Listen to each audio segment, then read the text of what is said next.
மண்ணை உண்டாயான்னு சொல்லி அடிச்சப்போ உன் வாய்க்குள்ள மண் இருக்கான்னு ஆர்வத்தோடு பார்த்தேன். பார்த்தா மொத்த மண்ணுலகத்தையும் வாய்க்குள்ளேயே பார்த்தேன். மனசுக்குள்ள பயந்துட்டேன். நீ மதுசூதனன்னு புரிஞ்சுனுட்டேன். மது என்ற அசுரன் பிரம்மா கிட்ட இருந்து வேதத்தை அபகரிச்சுன்னு போனான். அப்ப அவனை அழித்து வேதங்களை மீட்டு கொடுத்த ஹயக்ரீவன், ஹயக்ரீவருக்கு தான் மதுசூதனன்னு பேரு. அந்த மதுவை அழித்த ஹயக்ரீவன் சர்வேஸ்வரன் நீதான் என்று அறிந்தேன், நன்றாக புரிந்து கொண்டேன். ஏன் எத்தனையோ அவதாரம் இருக்கும்போது ஏன் ஹயக்ரீவரை சொல்லணும்னா, ஆமாப்பா நாங்கள்லாம் ஆயர் குலத்தை சேர்ந்தவர்கள், எங்களுக்கு எண்ணறிவு எழுத்தறிவு எதுவுமே தெரியாது. நீயோ ஹயக்ரீவனா அவதாரம் பண்ணவன், உனக்கும் எங்களுக்கும் சம்பந்தமே இல்லையே, உன்னை போட்டு நான் அடிச்சுட்டேனே, அதனாலதான்டா பயமா இருந்தது அப்படின்னு இப்ப சொன்னாலாம்.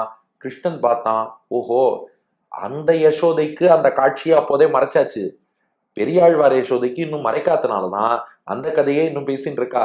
இங்க மணவாள மாமுனிகள் வியாக்கியானம் பண்றார், நான் உங்களில் ஒருவன்னு கலந்து பழக வந்த பகவானுக்கு இப்படி பெருமையெல்லாம் பேசினா பிடிக்காது, அதனால பார்த்தான். இப்போ நீ இந்த 2 அடி பாடினாயே, இந்த காட்சி உன் மனதில் இருந்து மறைந்து போகட்டும், செலக்டிவ் அம்னீஷியா வரட்டும் தானாம். பெரியாழ்வார் யசோதைக்கும் நடுவுல கொஞ்சம் பக்கத்தை காணும்னு சொல்லி இந்த காட்சி மறைஞ்சு கொடுத்தான். எந்த காட்சினா அப்படியே நினைச்சு பாருங்க, விண்ணெல்லாம் கேட்க அழுதித்தாய், ஏன்டா காது குத்திக்க மாட்டேங்கிறேன்னு ஒரு அடி அடிச்சா. இவன் ஆன அழுதான், வானத்துக்கே அந்த சத்தம் கேட்கும்படி அழுதான். உன் வாயில் விரும்பி அதனை நான் நோக்கி. இப்ப பெரியாழ்வார் யசோதையும் கிருஷ்ணனுடைய வாய்க்குள்ள பார்த்தப்ப என்ன தெரிஞ்சது, மண்ணெல்லாம் கண்டு வாய்க்குள்ள எல்லா உலகங்களும் தெரிஞ்சது. என் மனத்துள்ளே அஞ்சி பெரியாழ்வார் யசோதையும் மனசுக்குள்ள அஞ்சினா, மதுசூதனே என்று அறிந்தேன். இவன் மதுசூதனன் தான் புரிஞ்சுண்டா.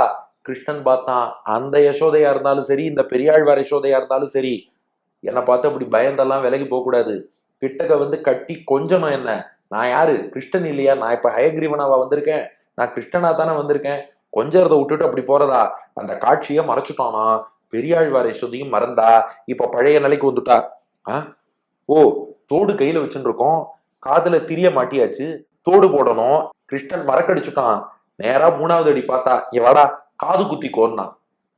கிருஷ்ணன் சொன்னான், பாரு காதுல திரி மாட்டிட்ட, இப்பதான் புண்ணாயிருக்கு, புண்ணான காதுல மறுபடியும் இந்த தோட வேற தொங்க விட்டேன்னா எனக்கு வலிக்குமா வலிக்காதா அப்படின்னு கேட்டான். உன் காதுல எந்த புண்ணும் இல்லப்பா, திரி மாட்டினாலும் புண்ணாகாம தான் இருக்கு, உன் காதுக்கு வலிக்காது, லேசா முடங்கும் அவ்வளவுதான், அதனால கொஞ்ச நேரம் பொறுமையா இருப்பா.